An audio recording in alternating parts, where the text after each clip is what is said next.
Hey everyone, welcome to the deep dive.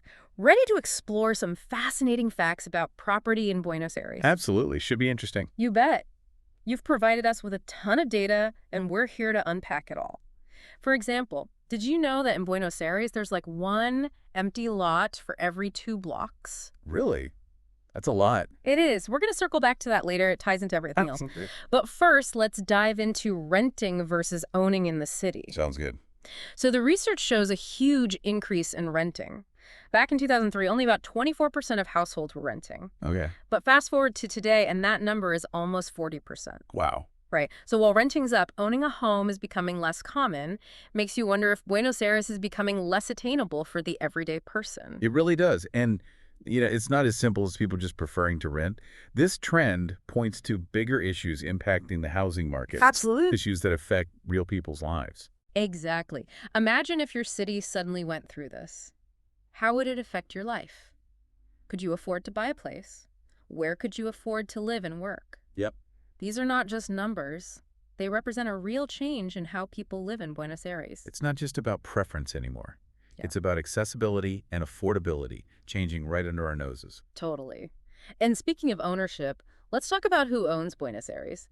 Get this, 11% of property owners in the city own 3 or more properties. Wow, that's a lot. Right. It makes you wonder, who are these people and what does it mean for the city as a whole? It's easy to assume it's wealthy investors or big corporations controlling everything. And while they're definitely part of it, the reality is more complex. Individuals actually own most properties in Buenos Aires. Okay. But corporations hold a surprising amount of the value, which creates this interesting dynamic. It's like 2 different versions of the city in a way. Exactly. Mhm. You have individual homeowners on one hand, and then these huge entities influencing the market on the other. And here's where it gets really interesting. The research shows that the average corporation actually owns more individual properties in Buenos Aires than the average person. Really? That's wild, right? What does that mean for housing when ownership is so concentrated? That's a tough question. It's complex, no easy answers. But one thing's for sure.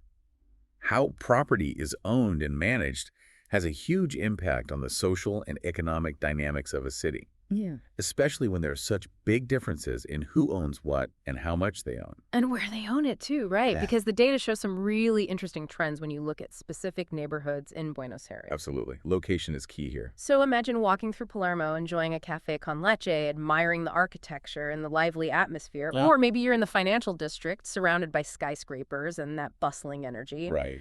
These are prime spots, super desirable, Right. and guess what? They're also where we see the highest concentration of multiple property ownership.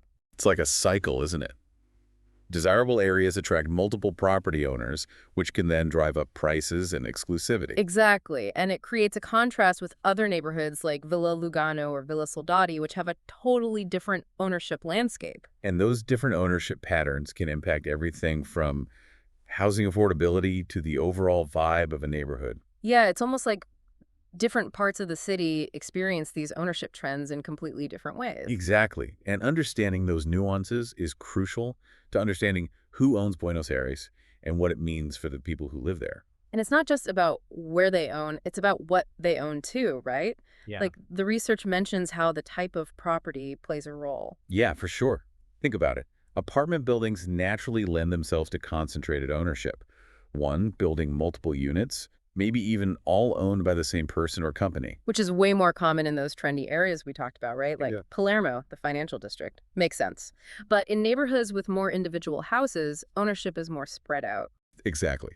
You're going to see more of a mix. Individual homeowners, families who've been there forever alongside newer people, creates a different dynamic than a street with mostly big apartment buildings. For sure. Okay, so we've talked about who owns property and where, but let's go back to those empty lots for a second.